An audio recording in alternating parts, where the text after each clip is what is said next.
दोस्तों, आप सभी अच्छी तरह जानते हैं आजकल हर जगह दुनिया में एयर पोल्यूशन का जो हाल है वो किसी को बताने की ज़रूरत नहीं है। हम सब जानते हैं कि छोटे बड़े तमाम शहरों में, अर्बन सिटीज़ हों या फिर मेट्रो सिटीज़ हों, इवन गांव देहातों में भी अब जो एयर क्वालिटी है वो बहुत ही ज़्यादा ख़राब हो चुकी है। यही वजह है कि पाकिस्तान और एशिया के बड़े ममालिक में तकरीबन हर इंसान के अंदर ब्रीदिंग प्रॉब्लम और लंग्स से रिलेटेड इश्यूज आने लगे हैं, जैसा कि एस्थमा या सीओपीडी है या ब्रोंकाइटिस है। तो आज की इस वीडियो में मैं आपको बताऊंगा बिल्कुल नेचुरल एक डिटॉक्स हर्बल टी के बारे में, जो कि आप अपने घर में ही कुछ चीज़ों की मदद से बना सकते हैं।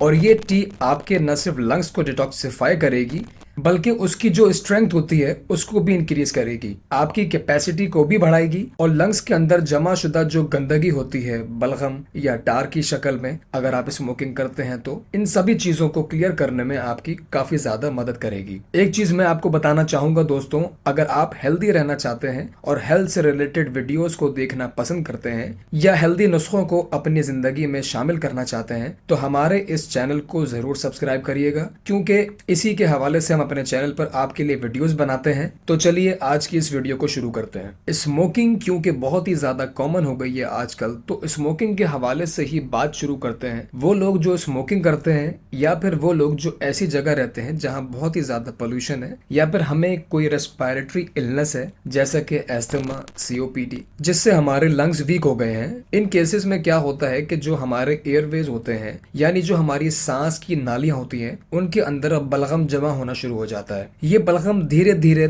थिक होने लगता है, सांस की नालियों में चिपकने लगता है और इसकी क्वांटिटी भी बढ़ने लगती है। उसकी वजह से हमारे एयरवेज का जो सरफेस है उस पे बलगम चिपकने की वजह से एयर का जो रास्ता है वो काफी बंद होने लगता है और सांस लेने का जो प्रोसेस है उसको काफी हद तक दुश्वार कर देता है। सिर्फ यही नहीं, इससे अलग अलग तरह के लंग्स इन्फेक्शन का भी खतरा रहता है। तो ये जो टी आज हम बनाएंगे ये हमारे सीने में बलगम के जमने का जो प्रोसेस है इसको रोकेगा। हमारे लंग्स में अगर पहले से ही बलगम बहुत ज्यादा क्वांटिटी में मौजूद है और सांस की नालियों में चिपक चुका है तो उसको भी साफ करने का काम करेगा और हमारे लंग्स में एयर की जो कैपेसिटी है उसको बढ़ाने का काम करेगा, जिसकी वजह से हमारे जो लंग्स हैं वो हेल्दी रहेंगे। सांस लेने में जो प्रॉब्लम है वो भी नहीं होगा पोल्यूशन की वजह से जो नॉर्मली होता है, और इसके अलावा अलग अलग इन्फेक्शन से हम बचे रहेंगे। तो इस टी को बनाने के लिए हमें चाहिए होंगी 6 चीजें। सबसे पहले हमें चाहिए होगी अदरक यानी कि जिंजर। दूसरी चीज हमें चाहिए होगी लेमन। तीसरी चीज जो हमें चाहिए वो है मोलाइटी और चौथी चीज हमें जो चाहिए वो है बड़ी इलायची।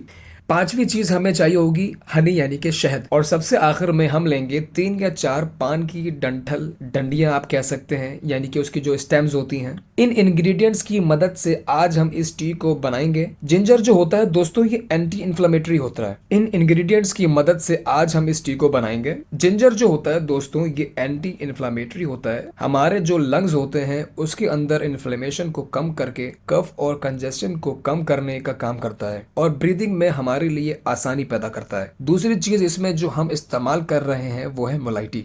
इसके अंदर anti viral, anti bacterial properties होती हैं और ये एक्सपेक्टोरेंट होता है, मतलब ये कि हमारे बलगम को पतला करके निकालने का काम करता है। मोलाइटी हमारे एयरवेज को रिलैक्स भी करती है और सांस लेने के अमल को हमारे लिए बेहतर बनाती है। इसी तरह लेमन जो हम इसमें डालेंगे उसमें होता है विटामिन सी, जो कि हमारी इम्यूनिटी को बूस्ट करने का काम करता है। चौथी चीज जो हम इस्तेमाल कर रहे हैं बड़ी इलायची। बड़ी इलायची दोस्तों ये सूदिंग इफेक्ट देती है हमारे गले को, हमारे रेस्पिरेटरी सिस्टम को। कफ अगर किसी को होता है तो खांस खांस के जो हमारे गले में यानी थ्रोट में जो इरिटेशन होती है उस एहसास को भी कम करता है। इसके बाद जो हम इस्तेमाल कर रहे हैं इस ड्रिंक को बनाने में वो है हनी। हनी जो है दोस्तों ये डिटॉक्स करता है हमारे रेस्पिरेटरी सिस्टम को। इसके साथ साथ ये भी एक्सपेक्टोरेंट है, यानी चिपके हुए हार्ड बलगम को पतला करके निकालने का काम करता है और गले में जो दुकनपन होता है, खिंचाव वगैरह होता है, उसको भी काफी हद तक कम करता है। इसके अलावा इसके अंदर एंटी बैक्टीरियल प्रॉपर्टीज भी होती हैं जो लंग्स में अगर इन्फेक्शन वगैरह अगर हो गया है उसको भी ठीक करता है। सबसे आखिरी चीज जो हमें इस्तेमाल के लिए चाहिए वो है पान की डंडियां, यानी कि जो इसकी स्टेम होती है वो हम 3 से 4 ले लेंगे। इंडिया पाकिस्तान में तो पान की दुकानें जगह जगह आपको देखने को मिलती हैं और वहां जाके आप सलून पान की डंठल मांगेंगे तो वो आपको मिल जाएगी। और जिन घरों में मोलाइटी नहीं है वो भी इन शॉप्स पे जाके मोलाइटी अगर मांगेंगे तो उम्मीद उम्मीद है वहां से भी आपको मिल जाएगी, और अगर नहीं मिलती है तो किसी पंसार की दुकान से आपको मिल जाएगी इजीली। अब मैं आपको बताता हूँ कि फाइनली इंग्रेडिएंट्स को किस तरह से आपने इस्तेमाल करना है, किस तरह से डालना है, ताकि इसके ज्यादा से ज्यादा और सही तरीके से इसके बेनिफिट्स आप ले सकें। इस टी को बनाने के लिए आपको चाहिए 2 कप पानी, 1 चम्मच आपको चाहिए पिसा हुआ अदरक, हाफ टी स्पून से भी कम आपको चाहिए मुलायटी, 1 बड़ी इलायची, 1 चम्मच आपको चाहिए नींबू का रस, 1 चम्मच हनी, और 3 से 4 आपको चाहिए पान की डंठल। उसके बाद दोस्तों 2 कप पानी को आप बॉईल कर लीजिए, और उसके बाद इन तमाम चीजों को उसमें डाल के इस तरह से पकाना है कि वो जो 2 कप पानी तकरीबन 1 कप रह जाए। उसके बाद इसको छान के कप में निकाल लीजिए, और आखिर में मजीद इसके अंदर थोड़ा सा नींबू का रस और शहद डाल लीजिए, और इसको गरम गरम आप पी लीजिए। याद रखिए, ठंडा करके पीने से शायद इसका फायदा नहीं होगा, तो कोशिश करें कि जितना गर्म आप आसानी के साथ पी सकते हैं, इसको गर्म आपने पीना है। कम से कम उतना गर्म जरूर पीजिए।